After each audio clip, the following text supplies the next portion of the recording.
Костерчик. Жил недалеко от города, в лесу, маленький костерчик. У него были такие маленькие язычки, что его и костром-то люди не хотели называть, а говорили про него: «Так, какой-то костерчик». Ему очень обидно было слушать такие слова, но уж очень он боялся разгореться по-настоящему. Он не знал, что из этого всего получится, поэтому и боялся. Вдруг у него ничего не выйдет, только все будут смеяться над ним, как он старается, потрескивает, раздувает свои язычки. Некоторые люди, проходившие мимо, говорили, что от него толку не обогреть, не осветить не может, а другие и вовсе хотели его потушить. Зачем, мол, он тут горит такой никчемный? Горько вздыхал костерчик, слушая все это и поблескивая своими маленькими язычками.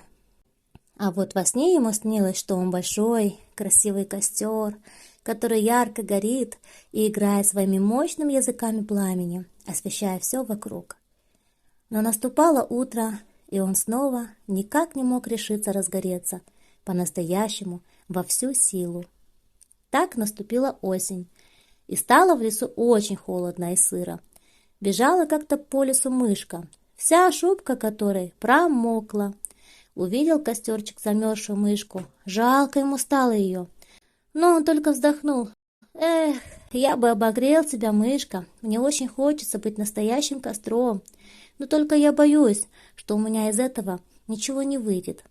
Тут мышка спросила его: «А ты хоть раз пробовал сделать что-нибудь, чтобы стать настоящим костром?» Он отвечал: «Нет, я не уверен, что у меня получится». «Да ты что?» – пропищала мышка. «Я знаю одну тайну, мне ее рассказывала старая сова. Она все точно знает. Каждый маленький костерчик может стать настоящим костром. Для этого нужно просто хоть раз попробовать». Костерчик весь сжался от страха. Вдруг я погасну, если попробую? Но уж очень ему хотелось стать настоящим костром, и так хотелось обогреть мышку, что он решился. Зажмурился, набрал в себя воздуха и как встрепенулся, открыл глаза и понял, что все изменилось. У него появились такие мощные языки, он стал так звонко потрескивать дровами. Как здорово! И все оказалось не так страшно. Развеселился костер, разыгрался и подумал: чего же я боялся? Давно надо было попробовать. Поблагодарил он мышку, которая сразу же согрелась и высушила свою шубку. И сказал он, что всегда будет обогревать ее.